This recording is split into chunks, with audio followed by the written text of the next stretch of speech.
तो बच्चों, आज का हमारा टॉपिक क्या रहेगा? लास्ट लेक्चर में हमने क्या फिनिश किया था बच्चों? इंटरफियरेंस, जो बिल्कुल पक्का हमारा क्लियर है, एकदम बढ़िया है। कंस्ट्रक्टिव और डिस्ट्रक्टिव दोनों आपको आ गया है। कोहेरेंट हो तो क्या करना है, इनकोहेरेंट हो तो क्या करना है, ये भी आपको पता चल चुका है। आज हम क्या देखने वाले हैं? आज हमारा जो टॉपिक है बच्चों, वो टॉपिक है कि यंग्स डबल स्लिट एक्सपेरिमेंट। अब ये यंग्स डबल स्लिट एक्सपेरिमेंट क्यों किया गया, क्यों यंग नाम के साइंटिस्ट ने ये एक्सपेरिमेंट किया? तो देखो, सबसे पहले कि जो हम लोग रियलिटी में देखते हैं, मैंने आपको एक एग्जांपल दिया था कि ट्यूबलाइट और ये बल्ब दोनों में एक साथ स्टार्ट करूं तो बच्चों क्या होता है, जो इंटेंसिटी आपको बोर्ड पे दिखती है वो एवरेज ऑफ दिस टू होती है, क्योंकि ये दोनों इनकोहेरेंट सोर्सेस हो जाते हैं। बिकॉज उनकी इंटेंसिटी जो है वो टाइम के साथ चेंज होती रहती है। उनकी जो इंटेंसिटी है बच्चों, टाइम के साथ चेंज होती रहती है, इसीलिए हमने उनको इनकोहेरेंट बोला। तो यानी अगर वो चेंज हो रही है तो उसका फेस टाइम के साथ चेंज हो रहा है, पर इनकोहेरेंट की जगह अगर कोहेरेंट हो तो ऐसा ना हो, हमें स्टेशनरी पैटर्न मिले, स्टेशनरी इंटरफियरेंस मिले, इसलिए हमें कौन से सोर्सेस की जरूरत पड़ेगी बच्चों? कोहेरेंट। तो कोहेरेंट सोर्सेस बनाने के लिए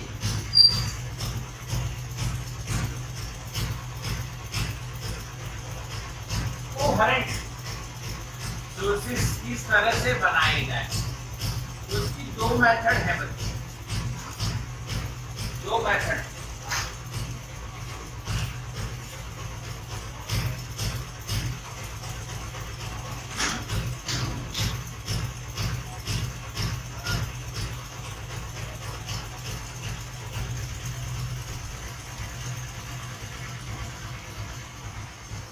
division of amplitude and division of wavefront, division of amplitude, division of wavefront, पक्का? Division of amplitude and division of wavefront, हम इन दो चीजों का डिवीजन करके कोहेरेंट सोर्सेस बना सकते हैं। और इनमें डिवीजन ऑफ एम्पलीट्यूड में हमें ब्रॉड सोर्स चाहिए और इसमें हमें नैरो सोर्स चाहिए। ब्रॉड और नैरो, तो ब्रॉड का मतलब ये होता है बच्चों कि बहुत ही बड़े लंबे चौड़े सोर्स आपको चाहिए। चलो बच्चों, सुनाई दे रहा है ये? वो बच्चों थोड़ा सा इंटरनेट इश्यू था, चलो ठीक है। कॉल आ गया था, कॉल आया और बच्चे क्या कहते हैं पता है कि सर आज आपने वर्क जो है 11th स्टैंडर्ड का न्यू एडमिशन है, सर आज आपने वर्क का जो टॉपिक है ना, वर्क एनर्जी थ्योरम, बहुत अच्छे से समझाया, और उसका वीडियो कब रखोगे? पिछले का वीडियो नहीं रखा, यानी सबको ऑनलाइन में परेशानी हो रही है पर परेशानी से लड़ोगे, मेहनत करोगे, तभी अच्छे से आगे बढ़ पाओगे, ठीक है? यानी उसका सिंपल सॉल्यूशन जो है ये यही है कि आप अच्छे से मेहनत करते रहिए, ठीक है? हाँ के ना बच्चों, यस और नो, क्लियर के नहीं? हाँ के ना? एक बच्चे की कहानी बता देता हूं छोटी सी। एक बच्चे को यूसेन बोल्ट, नाम सुना है आपने? यूसेन बोल्ट, वो जब दौड़ता है 100 मीटर दौड़ा तो वो सबसे हाईएस्ट रहा और कम से कम समय में वो फर्स्ट रैंक आया, फर्स्ट नंबर उसका है। फिर उसने भाग मिल्खा भाग पिक्चर देख ली, भाग पिक्चर देख ली बच्चों, तो उसको और जोश चढ़ गया, ठीक है? तो उसने क्या किया कि मैं भी हाई स्पीड भागूं और तैयारी स्टार्ट करूं। तो सुबह सुबह वो दौड़ने स्टार्ट किया। उसने देखा कि भाई यूसेन बोल्ट का कुछ टाइम 9 सेकंड कुछ है अप्रोक्सीमेट। तो उसने दौड़ा तो 20 सेकंड आया, क्योंकि वो तो 9 सेकंड में, तो 20 सेकंड। तो पहले दिन गया, चप्पल पहन के गया, चप्पल पहन के गया और दौड़ा तो 20 सेकंड आया। फिर दूसरे दिन उसने कहा चप्पल से कम आ रहा है तो मैं शूज ले लेता हूं। तो नॉर्मल शूज ली, घर में जो पड़े, उनसे दौड़ा तो 18 आया, 18 सेकंड। तो उसको खुशी हुई, अरे यार शूज बदलने से। फिर उसने दूसरे दिन, तीसरे दिन, बहुत दिन ट्राई किया तो उसके 18 से 17 हो गए, 17 हो गए। फिर उसने सोचा अब 17 से कम नहीं हो रहा है टाइम, तो उसने सोचा कि शूज क्यों ना बदल दिए जाए। तो उसने अच्छी कंपनी के शूज लिए, यानी कि 1500 रुपए के शूज लिए। पहले 700-800 वाले थे, 500 वाले थे, अब 1500 वाले लिए। फिर एक आधी सेकंड कम हुई। फिर उसने सोचा और कम हो जाए कैसे, तो उसने 2500, 3500, 5000, 10,000 वाले शूज लेते गए, पर समय कम नहीं हुआ। यानी रास्ता बदलने से थोड़ा बहुत फर्क आ सकता है, पर मेहनत तो करनी ही पड़ेगी। कई बच्चे मेरे को फोन करके कहते हैं सर आप पर्सनली पढ़ाने आओ ना। 2-4 बच्चे इकट्ठा हो जाते हैं, हम पर्सनली पढ़ाने आओ। कोरोना है फिर भी चलो एडजस्ट कर लेते हैं। पर बच्चों फाइनली मेहनत तो आपको ही करनी है, फाइनली मेहनत तो आपको ही करनी है। ये बहुत सिंपल सा रास्ता आपको मिल रहा है, घर पे आराम से बैठो अपनी तरीके से कर सकते हो, पर तरीका मेहनत का जो कभी चेंज नहीं होगा। हाँ, ऑप्शन मत ढूंढिए कि ऐसे कर लेंगे तो आराम से हो जाएगा, ऐसे कर लेंगे तो आराम से। बच्चों सफलता आराम से मिलती होती ना तो जेई नीट के टॉपर, ये बड़े बड़े डॉक्टर, बड़े बड़े बिजनेसमैन, बहुत पैसे वालों, करोड़पतियों के बच्चे क्यों नहीं हो जाते। हाँ, AIEEE जो थी पहले, अब JEE हो गई है, एडवांस हो गई। क्यों ये वो बच्चे नहीं कर लेते जिनके पास AC वगैरह सारी फैसिलिटीज हैं, खाने पीने की सब कुछ फैसिलिटी है, 10 ट्यूशन रखवा ले इतनी फैसिलिटी है। हाँ, 3 टीचर अलग अलग आके पढ़ाए इतनी फैसिलिटी है, पर बच्चों वो कभी टॉपर नहीं बनते हैं। हाँ, बन नहीं सकते ऐसा नहीं कहता हूँ, बन सकते हैं, पर टॉपर बनने के लिए फैसिलिटीज नहीं चाहिए, हार्ड वर्क चाहिए।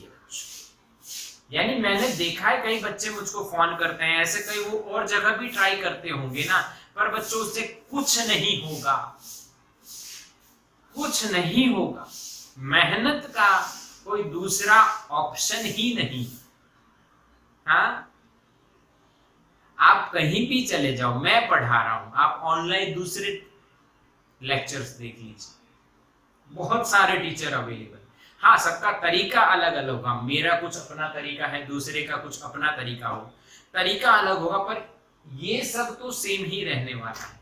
तो आपको ये बात गांठ बांध लो, आपका 12th है बच्चों, आपके पास समय ज्यादा नहीं है, इस पे एक्सपेरिमेंट पे मत लगाओ, ठीक है।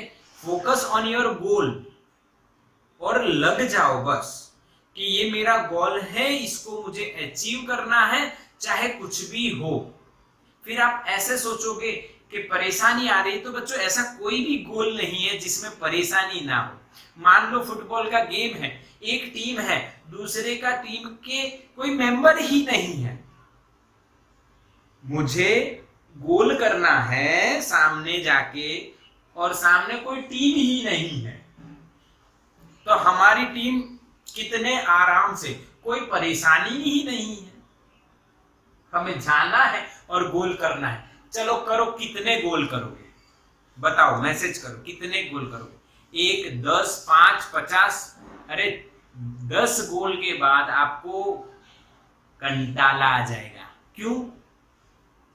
कोई ऑपोजिशन ही नहीं है, कोई परेशानी ही नहीं है। आप कोई गेम खेल रहे हो, अभी वीडियो गेम बहुत, हाँ वीडियो गेम बहुत चलती है, पबजी वगैरह बैन हो गई है, वगैरह वगैरह गेम। पर ऐसी गेम में अगर कोई अड़चन ही ना हो, तो कोई परेशानी ही ना हो, कोई खेलेगा? कोई खेलेगा नहीं, बिल्कुल नहीं। थोड़ा सा दिमाग तो हर गेम में लगाना पड़ता है। यानी बच्चों ये गेम ही है, आपको जी नीट करना है, इंटरेस्ट लेना है। अरे बच्चे खुद से करते हैं, खुद से करते हैं।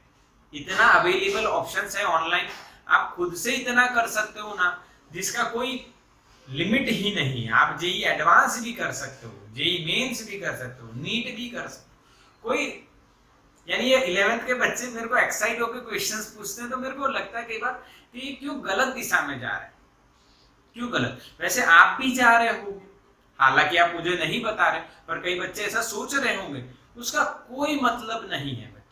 हर साल ऐसा होता है, हर साल ऐसा होता है, और कोई मीनिंग नहीं। मेहनत का कोई ऑप्शन नहीं है। जो अपना इस साल जो बच्चा अपने यहाँ पे अपने डिस्ट्रिक्ट में टॉप किया है, वो जो टॉप अपना बच्चा किया है, वो हमारे पास कोई एक्स्ट्रा पढ़ाई करने नहीं आता था। ये भी बात आपको बता देता हूं। उसके अलावा कई बच्चे मेरे पास अलग से पढ़ने भी आते थे, पर उनका कोई टॉप रैंक नहीं बना बच्चों। पर जो बच्चा सिर्फ दिन में 1.5 से 2 घंटे मेरे कांटेक्ट में रहता था, 1.5 घंटे ज्यादा से ज्यादा, और वो बच्चा टॉप करता है डिस्ट्रिक्ट में। और जो बच्चा वो 1.5 घंटे मेरे साथ कांटेक्ट में था और फिर शाम को अलग से मेरे पास पढ़ने आता है। हार्दिक पता है तेरे को? हार्दिक को पता है, ऋषि को पता होगा, ऋषि। ये लोग शाम को आते थे, तो इनके साथ एक और 12th वाली बच्ची और कुछ बच्चे आते थे, यहाँ पे बैठते थे। वो रैंक नहीं लाए, वो रैंक नहीं लाए। मेहनत का कोई दूसरा ऑप्शन नहीं है बच्चों। Hard work is the only option to achieve your goal. यानी आसपास की बातें, अड़ोस पड़ोस की बातें अगर मम्मी पापा कहीं से सुन के लाते हैं, तो उनको कहिए कि मम्मी पापा आप चिंता मत कीजिए, मैं इतनी मेहनत करूंगा, मैं इतनी मेहनत करूंगा कि जो रिजल्ट आएगा वो सारी आपकी जो बातें सुनाई जा रही हैं आपको, उनको दबा देगा, उनको कहीं दूर हटा देगा। आपकी मेहनत बच्चों ये कर सकते हैं। इसलिए मेहनत कीजिए, ऑप्शन मत ढूंढिए कि ये ना करूं तो ऐसा करूं तो हो जाए, ये ना करूं तो ऐसा करूं तो हो जाए। अरे ऐसा कुछ नहीं होता है, ऐसा कुछ नहीं होता है। मेहनत ही आंसर देती है बच्चों।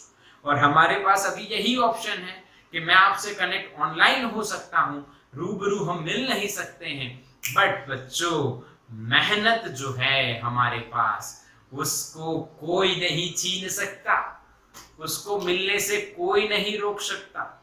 तो बस उसी पे फोकस कीजिए और स्टार्ट करते हैं। ठीक है, आइए। तो बच्चों जो हमारे पास है वो ये है कि कोहेरेंट सोर्स है, उससे जो इंटरफियरेंस हो रहा है वो स्टेशनरी होता है। और कोई भी चीज स्टेशनरी हमारी आइस के लिए अच्छी रहती है, वेरिएबल ज्यादा हो तो अच्छी नहीं रहती है। अब ये इंटेंसिटी बोर्ड पे आपको दिखाई दे रही है बच्चों, ये अगर मैं वेरिएबल कर दूं, देखो तो क्या आपको पसंद आएगा? क्या आपको पसंद आएगा? सोचो, आया? पसंद नहीं आया?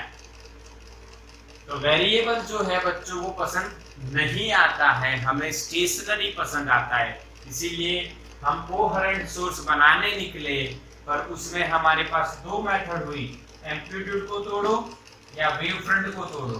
पर एम्पलीट्यूड को तोड़ने के लिए बड़े बड़े ब्रॉड सोर्सेस चाहिए। हमने नैरो पतले छोटे सोर्सेस जो हैं उनसे काम चला लिया।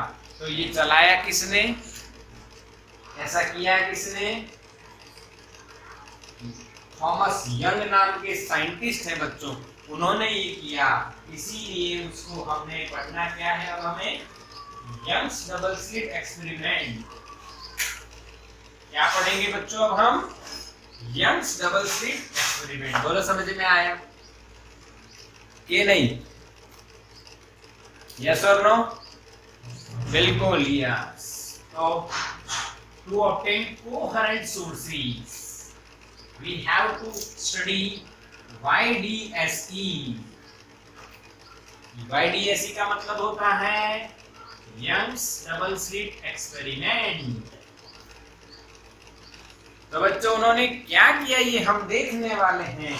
उन्होंने सबसे पहले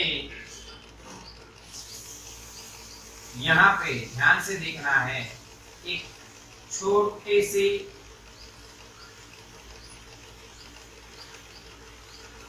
पार्ट में, कोई भी ये ट्रांसपेरेंट नहीं है, ये ट्रांसपेरेंट पार्ट नहीं, उसमें से छोटा सा होल किया, एक पट्टी किया, होल किया, एक स्लिट बनाई, छोटी सी जगह बनाई।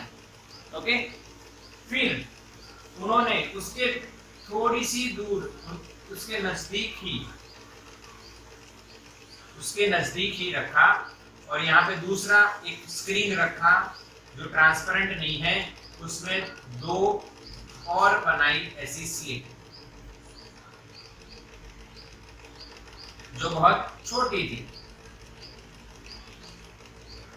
जो बहुत छोटी छोटी थी। ठीक है, इसको S कहा, इसको S1 और इसको S2 कहा। और सामने उन्होंने, उसके सामने फाइनली उन्होंने एक स्क्रीन रखी बच्चों, एक स्क्रीन रखी। ये स्क्रीन है बच्चों। ठीक है, समझ में आया बच्चों अरेंजमेंट? 3D है इसीलिए आपको इतना, मेरा ड्राइंग इतना सुंदर है, आपको इतना सुंदर दिख रहा है। ठीक ठीक, चलो ठीक, समझ। अब क्या करा उन्होंने, यहाँ पे एक लाइट सोर्स रखा,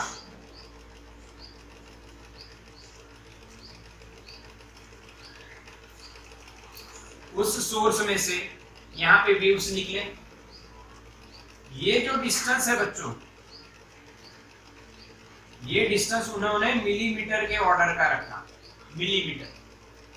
और ये जो S1 और S2 के बीच का डिस्टेंस है ना, S1 S2 इनके बीच का डिस्टेंस भी उन्होंने मिलीमीटर के ऑर्डर का रखा, बहुत छोटा छोटा मिलीमीटर के ऑर्डर। और ये जो डिस्टेंस है बच्चों स्क्रीन का, वो उन्होंने मीटर के ऑर्डर का रखा। समझे कि नहीं समझे? इन दो के बीच का डिस्टेंस बहुत छोटा, मिलीमीटर के ऑर्डर का। ये दो जो डिस्टेंस है S1 और S2 के, दो स्लिट के बीच का डिस्टेंस, वो भी मिलीमीटर के ऑर्डर का रखा। इससे क्या हुआ, इससे क्या हुआ बच्चों, यहां से वेव निकला, यानी वेव फ्रंट समझो, वेव फ्रंट निकला। वो वेव फ्रंट, ये डिस्टेंस बहुत कम है, तो वेव फ्रंट ऐसे अलग अलग डायरेक्शन में बहुत जाते हैं, पर यहां से जैसे ही ये जो वेव फ्रंट निकला, वो इस पे इंसिडेंट हो गया और इन दोनों पे एक साथ हुआ। फिर से बोल रहा हूं, इन दोनों स्लिट पे एक साथ इसमें से निकलता हुआ वेव फ्रंट निकली, इंसिडेंट हुआ, वेव फ्रंट इंसिडेंट। इसमें से वेव फ्रंट निकला, वो इन दोनों पे एक साथ इंसिडेंट हुआ। ऐसा कैसे हुआ कि उन्होंने डिस्टेंस बहुत कम रखा, ये भी और ये भी, इसलिए एक साथ इंसिडेंट हुआ। यानी अब इनमें से जो वेव फ्रंट्स निकलेंगे यहाँ पे और इस पे से जो निकलेंगे, वो दोनों का फेस सेम होगा, उन दोनों का फेस सेम होगा। क्यों सेम होगा? क्योंकि ये डिस्टेंस कम था, यहाँ से जो वेव फ्रंट निकला वो इन पे एक साथ एक टाइम पे ही इंसिडेंट हुआ, इसलिए इनमें से जब आगे जो वेव्स जाएंगे उनका फेस सेम रहेगा। समझ में आया? हाँ कि ना? बोलो हाँ कि ना बच्चों? फील हुआ? हाँ कि ना? चाहे कुछ भी हो जाए, अब इनका फेस चेंज नहीं होगा, यानी इसको बोला गया है, इसको बोला गया है बच्चों यंग की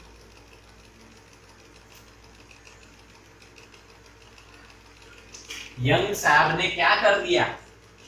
यंग साहब ने क्या कर दिया? यंग साहब ने लॉक लगा दिया। चाहे अब कुछ भी हो, इनके इनिशियल जो फेस है वो चेंज, फेस डिफरेंस इनके बीच में जो है वो चेंज नहीं होगा, यानी इनके फेस सेम रहेंगे। समझ में आया बच्चों? तो इसको बोला गया बच्चों lock method of Young's double slit experiment, lock method बना दी उन्होंने, लॉक कर दिया फेस को। किसको लॉक करा अंदर? फेस को लॉक किया। अच्छा, फेस लॉक हो गए तो ये कौन से सोर्स बिहेव करेंगे? कौन से सोर्स की तरह? कोहेरेंट सोर्स बनेंगे। कौन? S1 and S2। बोलो हाँ के ना बच्चों? यस और नो? यस और नो? यस। अब देखो क्या होगा, इनमें से वेव्स गए आगे तो वो एक दूसरे पे इंसिडेंट होंगे, यानी सुपरपोजिशन होगा, तो प्रिंसिपल ऑफ सुपरपोजिशन आएगा। और यहां पे आपको देखने को मिलता है कि इस तरह से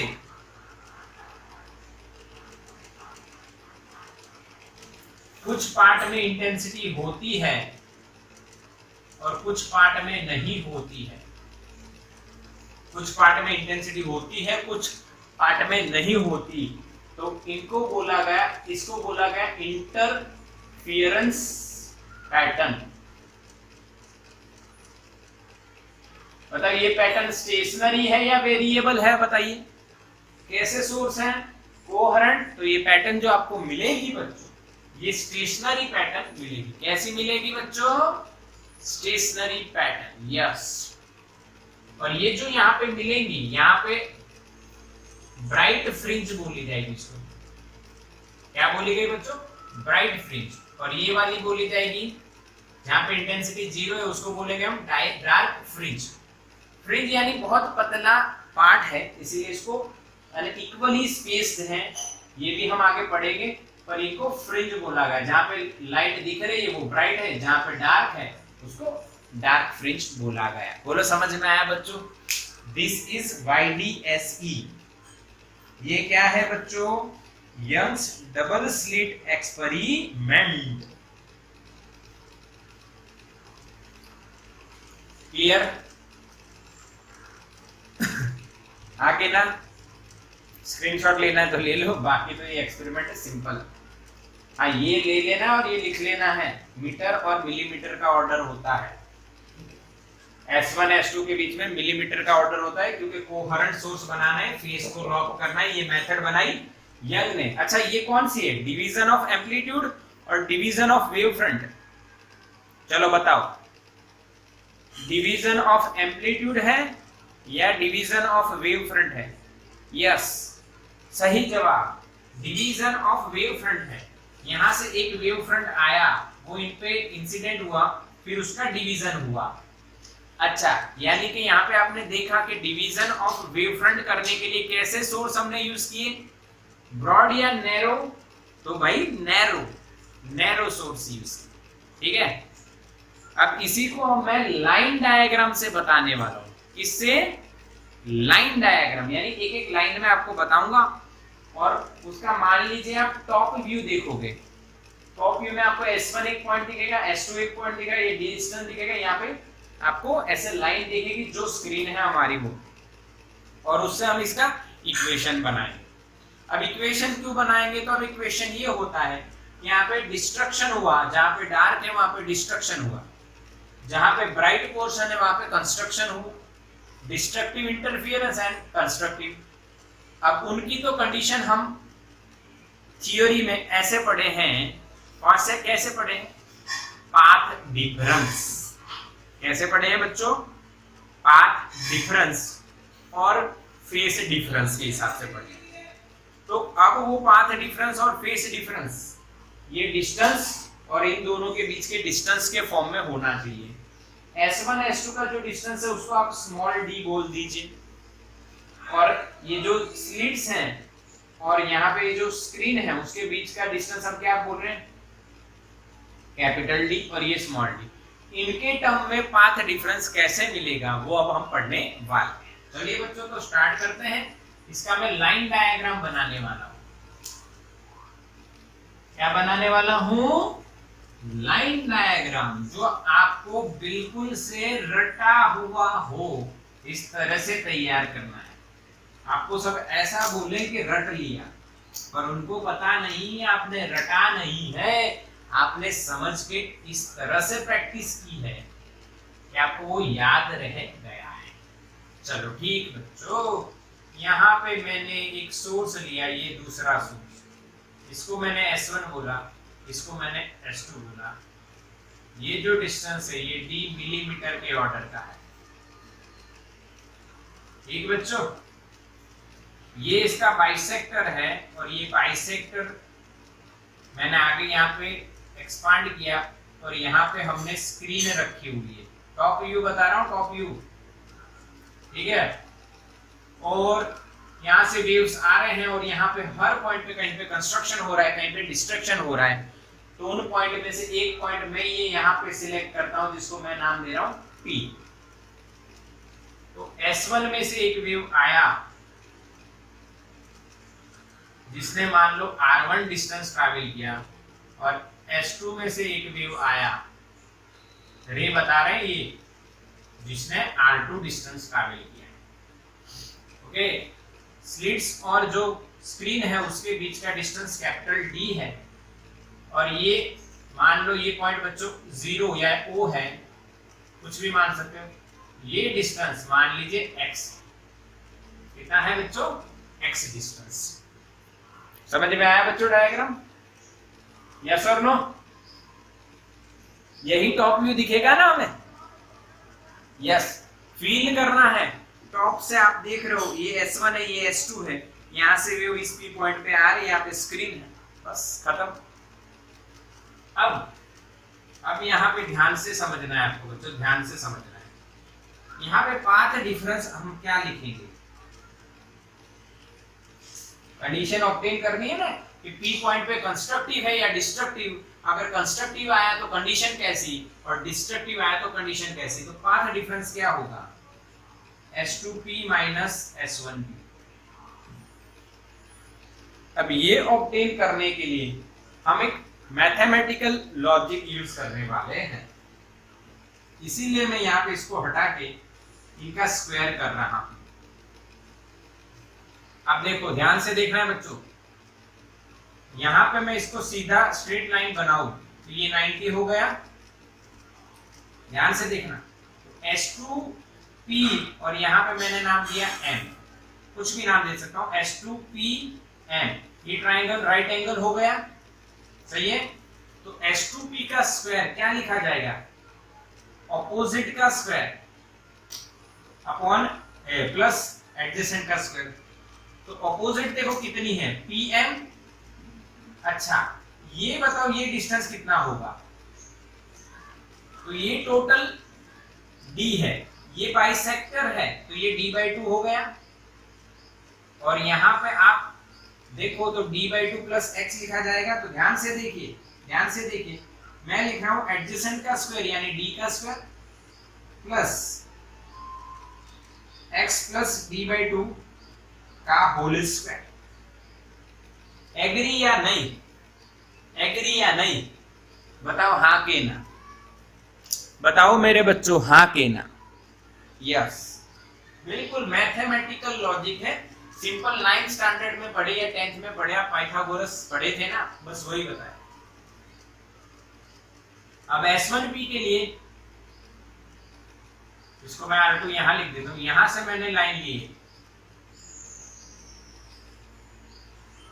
और यहाँ पे पॉइंट आया N। ये डिस्टेंस हो गया बच्चों D/2, वो तो आपको पता है ना, ये टोटल D, तो ये वाला D है, सॉरी D/2 है, आधा हो जाएगा। अब ये S1PN, इसमें S1P अगेन हाइपो हो गया तो एडजेसेंट D का स्क्वायर,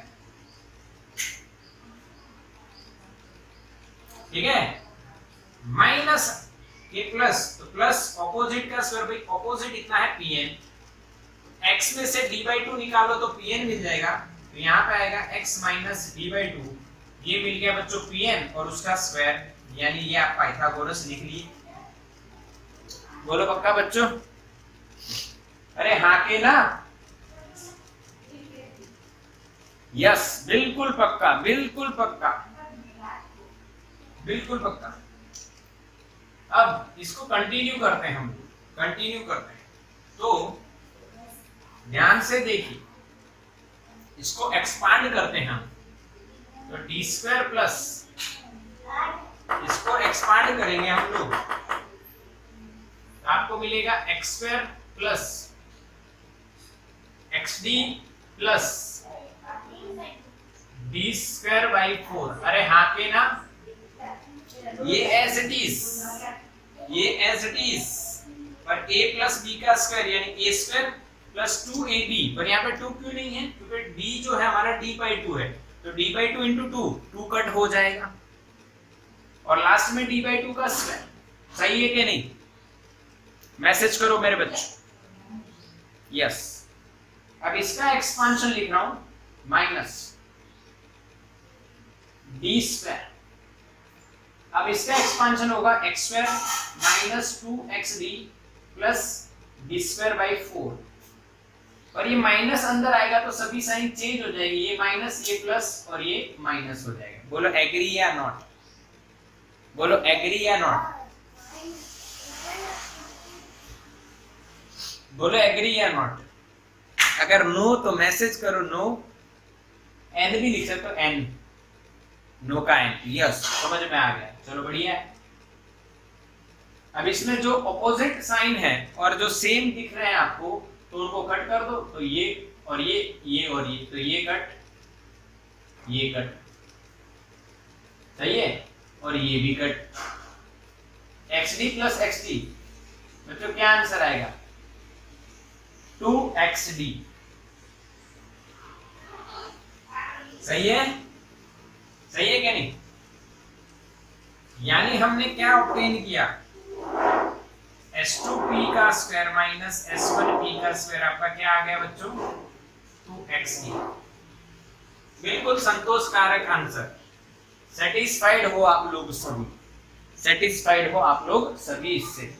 हाँ, मेरी पूरी मेथड ध्यान से सीखना है, जल्दबाजी में गलत समझ के बैठ मत जाना, ये बात को बिल्कुल भी है। ये अब देखो इसको क्या लिखा जाएगा, हमें तो पाथ डिफरेंस चाहिए, तो यहाँ पे 2xd मैंने लिखा और इधर मैंने लिख दिया s2p प्लस s1p। बोलो समझ में आया? भाई a square minus B square क्या लिखा जाता है बच्चों? हाँ, A square minus B square बच्चों क्या लिखा जाता है?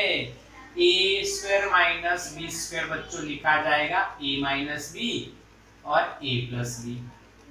तो इधर जो s2p माइनस s1p है वो मैंने रख लिया, और s2p प्लस s1p था उसको डिनोमिनेटर में सामने वाले डायरेक्शन में ले गए, यानी समझ में आ गए।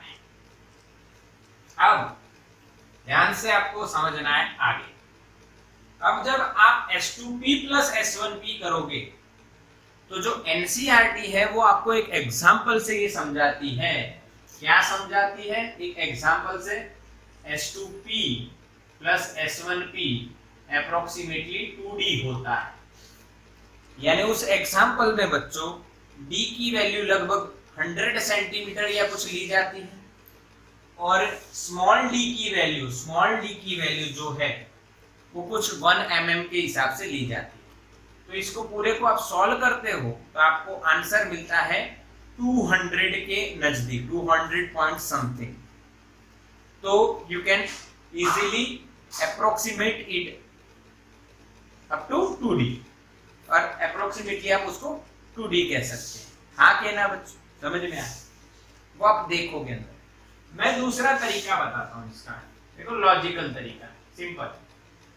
s2p प्लस आप s1p लिखोगे तो s2p जो यहां लिखे थे वही लिखना है, d square plus x plus d by 2 का स्क्वायर, उसका रूट आ जाएगा, क्योंकि भाई सिर्फ s2p लिख रहा हूं मैं, और प्लस आएगा यहाँ पे d square plus x minus d by 2 whole square, उसका 1/2। ठीक बच्चों, समझ में आया कि नहीं? अब आप यहाँ पे ऐसे कह दीजिए कि d is very greater than small d and d is also very greater than x, ऐसा कह दीजिए। तो ये टर्म और ये टर्म दोनों d के रिस्पेक्ट में 0 हो जाएंगी, तो आपको क्या मिलेगा S2p प्लस S1p। यहाँ पे d स्क्वायर का रूट d और यहाँ पे d स्क्वायर का रूट d, तो आंसर क्या आएगा बच्चों? 2d। बोलो हाँ के ना? अरे हाँ के ना बच्चों, समझ में आया? यस और नो? यस बिल्कुल। यानी ये d जो है ये x और स्मॉल d दोनों से बहुत बड़ा है, तो d स्क्वायर प्लस ये बहुत छोटा हो जाएगा, ये बहुत छोटा, क्योंकि ये देखो मीटर में लोगे आप, ये 1 मीटर ले लिया तो 0.01 मीटर, 0.001 मीटर, और उसका स्क्वायर और भी छोटा हो जाएगा, तो ये बहुत छोटा, ये भी बहुत छोटा। यहाँ d स्क्वायर और उसका रूट यानी d, यहाँ d स्क्वायर और उसका रूट यानी d, तो 2d अपना आंसर आएगा। बोलो पक्का हाँ के ना? तो यहाँ पे हम ऐसा लिखेंगे, here x and d are less than d, then S2p plus S1p approximately becomes 2d। ये उसका लॉजिक। तो पाथ डिफरेंस जो है बच्चों, जो हमारा बनने वाला है, इसका स्क्रीनशॉट ले लो फटाफट, ये आपको लिखना है। दूसरा तरीका मैंने जो आपको बताया, लिख लेना बच्चों, ठीक है? डन हो गया? जल्दी से मैसेज करो यस। इसको हटा रहा हूं मैं,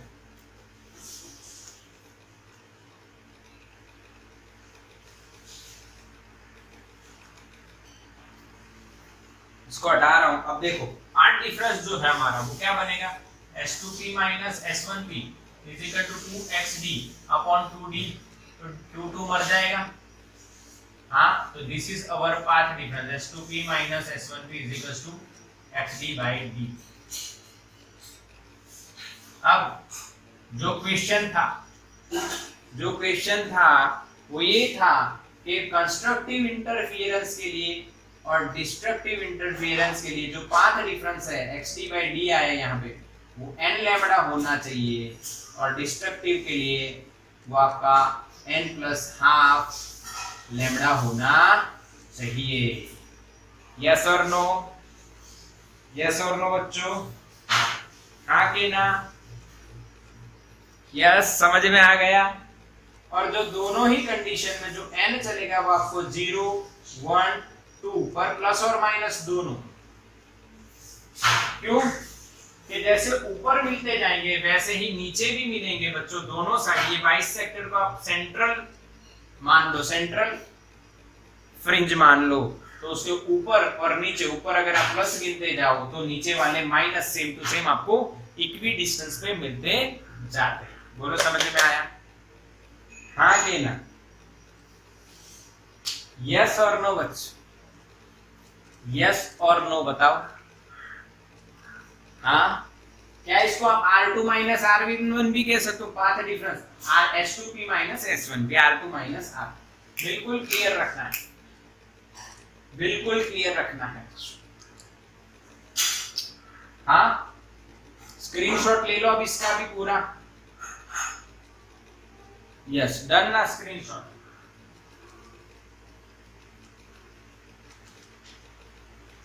बिल्कुल क्लियर, ठीक। अच्छा, अब हम क्या बात करने वाले हैं? अब हम क्या बात करने वाले हैं वो दिखाता हूं आपको। बिल्कुल समझ लीजिए, स्टेप्स फॉलो कर लीजिए, बस कुछ भी नहीं है इसमें। फर्स्ट स्टेप क्या करी हमने? S2p का स्क्वायर माइनस S1p का स्क्वायर, फिर पाइथागोरस के हिसाब से S2p और S1p की वैल्यू रखी, फिर a square minus b square का एक्सपांशन किया, वैसे उसमें भी एक्सपांशन किया, और एक्सपांशन करके जो S2p प्लस S1p है उसकी वैल्यू कितनी लिखी बच्चों? कितनी अप्रोक्सीमेट की? 2d। तो फाइनल हमें आंसर मिला। पार्ट डिफरेंस क्या मिलता है बच्चों? xd by d। याद रखना है, इसको भूलना नहीं है, xd by d। अब एक इसमें इंपॉर्टेंट टॉपिक ये आता है, distance between two consecutive bright और डार्क फ्रिंज। ये 2 मार्क में बोर्ड में आपको पूछा जाएगा और जेईई नीट में भी ये क्वेश्चन आपको डायरेक्टली पूछा जा सकता है। इसको लिखेंगे हम लोग बीटा और आंसर आएगा lambda D by small D. ये आपको याद रखना है, मैंने भले ही आपको पहले लिख के बता दिया पर हम इसको प्रूव भी करने वाले हैं बच्चों। आइए प्रूव करते हैं। तो यंग्स डबल स्लिट एक्सपेरिमेंट फिर से उठा लीजिए। S1 S2 ये बाइसेक्टर, यहाँ पे स्क्रीन, ये डिस्टेंस आपका कैपिटल डी, ये डिस्टेंस स्मॉल डी। ओके, अब हम 2 पॉइंट लेंगे। यहाँ पे 2 फ्रिंज मिल रही है, ये आप मान लो P1 और ये मान लो P2, कुछ भी मान सकते हो। तो यहाँ पे जो है बच्चों, अब आप यानी ऐसे लाइन नहीं बना रहा हूं, आप समझ लेना है। ये मान लो हमें xn मिलता है, कोई भी n, तो उसके बाद वाली जो फ्रिंज होगी वो n+1 होगी। तो ये डिस्टेंस हमारा क्या हो जाएगा xn+1। यस और नो? आगे ना, अगर Pn पॉइंट का डिस्टेंस यहां से, मान लो इस पॉइंट को आप O कह दो, X कह दो, चाहे कुछ भी कह दो, पर ये याद रखना इसका बाइसेक्टर आ रहा है, इसको O कह दो, चलो कुछ भी कह दो। तो ये अगर xn है तो ये क्या होगा xn+1। अब Pn क्या है? Point on the screen, point on the screen जहां पे हमें ब्राइट फ्रिंज मिल रही है। और Pn क्या है?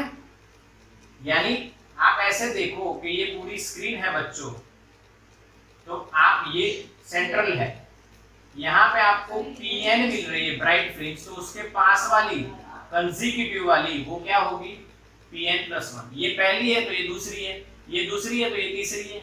ओके, अब इन दोनों के बीच की जो दूरी है उसको हम बीटा कहते हैं। तो भाई यहाँ पे लिखते हैं हम लोग distance between 2 consecutive bright fringe। क्या लिखेंगे बच्चों? Beta is equal to xn+1 में से xn निकाल दो, xn+1 में से xn निकाल दो। अरे हाँ के ना मेरे बच्चों, अरे हाँ के ना, xn+1 में से xn निकाल दो तो आपको मिल जाएगा जैक्सन, माइकल जैक्सन मिल जाएगा। हाँ कि ना? चलो ठीक मेरे बच्चों, xn+1 क्या लिखा जाएगा? वही लिखा जाएगा जो मंजूरे खुदा रखा जाएगा। यहाँ पे आइए, खुदा की मंजूरी क्या है देखो। For bright fringe you can write path difference xt by d is equals to n lambda, x becomes n lambda capital D by small d, और ये xn है तो n है पक्का। तो बीटा आप क्या लिखोगे बच्चों? xn+1 के लिए n+1 lambda capital D by small d minus xn के लिए n lambda capital D by small d। बच्चों lambda capital D by small D common, यहाँ पे n+1 बचेगा, यहाँ पे -n बचेगा बच्चों। तो n कट हो जाएगा तो आंसर क्या आएगा? लैम्बडा डी बाई डी आपका आंसर रहेगा। सिंपल है ना थ्योरी? एकदम सिंपल, एकदम बढ़िया बच्चों। आपको कोई डाउट इसमें क्रिएट नहीं करना है। हाँ के ना? हाँ के ना बच्चों? यस और नो? बिल्कुल क्लियर। यानी 2 कंसेक्यूटिव ब्राइट जो फ्रिंज है बच्चों, उनके बीच का distance lambda capital D by D आ रहा है। यानी you can also write like this, beta is proportional to lambda. अगर वेव की वेवलेंथ चेंज हो जाती है तो डिस्टेंस बिटवीन, स्टेप्स बता रहा हूं बच्चों, स्टेप्स बता रहा हूं, आप नोट कर लीजिए, नोट कर लीजिए। पहली स्टेप में आपको डायग्राम बना देना इस तरह से, simple draw the diagram. then distance between consecutive bright fringe on the screen xn plus 1 minus xn is equal to beta. Second step. Third step में कंडीशन फॉर ब्राइट फ्रिंज का use करना है, उसमें x को subject बना दो और उससे इसमें इक्वेशन में रख दीजिए, आपको आंसर मिलेगा क्या, lambda capital D by D. पक्का? स्टेप्स याद हो गए बच्चों? स्टेप्स लिख लेना, बोर्ड में लिखने के लिए आपको काम लगेगा ये थ्योरी. स्टेप्स के बिना पे आप लिख रहे हो और जेईई नीट में तो ये आता ही होगा ना, क्योंकि एनसीईआरटी है तो ये आता है, बहुत आता है, बढ़िया से क्वेश्चन पूछा जाता है. अब एक क्वेश्चन मैं और पूछ लेता हूं, एक क्वेश्चन और मैं पूछ लेता हूं आपसे. आप बताइए क्या मीडियम चेंज होने पे बीटा चेंज होगा, यस और नो? Reply fast.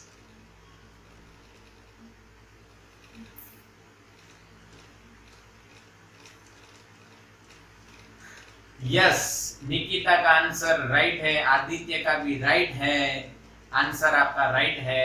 यस, प्रीत का आंसर भी राइट है, बिल्कुल करेक्ट आंसर है बच्चों, बिल्कुल करेक्ट आंसर है. क्योंकि लैम्बडा चेंज होता है मीडियम से. अगर आप डेंसर में गए तो लैम्बडा घट जाएगा कि बढ़ जाएगा? घट जाएगा. और अगर आप रेयर में गए तो लैम्बडा बढ़ जाएगा. तो लैम्बडा जैसे बढ़ेगा वैसे ही बीटा भी बढ़ जाएगा. यानी व्हेन द लाइट रे और wave, light wave changes medium and or we can say passes from one medium to the another, then there is a change in the width of the, sorry, not width of the, distance between consecutive and, sorry, distance between two consecutive bright or dark fringe. अच्छा, यहाँ पे एक बात आपको note करनी है, ये जो है ना इक्वली स्पेस्ड होती है, जितनी ब्राइट होगी उतनी ही डार्क मिलती है, जितनी ब्राइट होती है उतनी ही डार्क मिलती है. तो फिर आप डार्क की बात करो चाहे ब्राइट की, आंसर सेम आना है. ठीक है बच्चों, स्क्रीनशॉट ले लो इसका.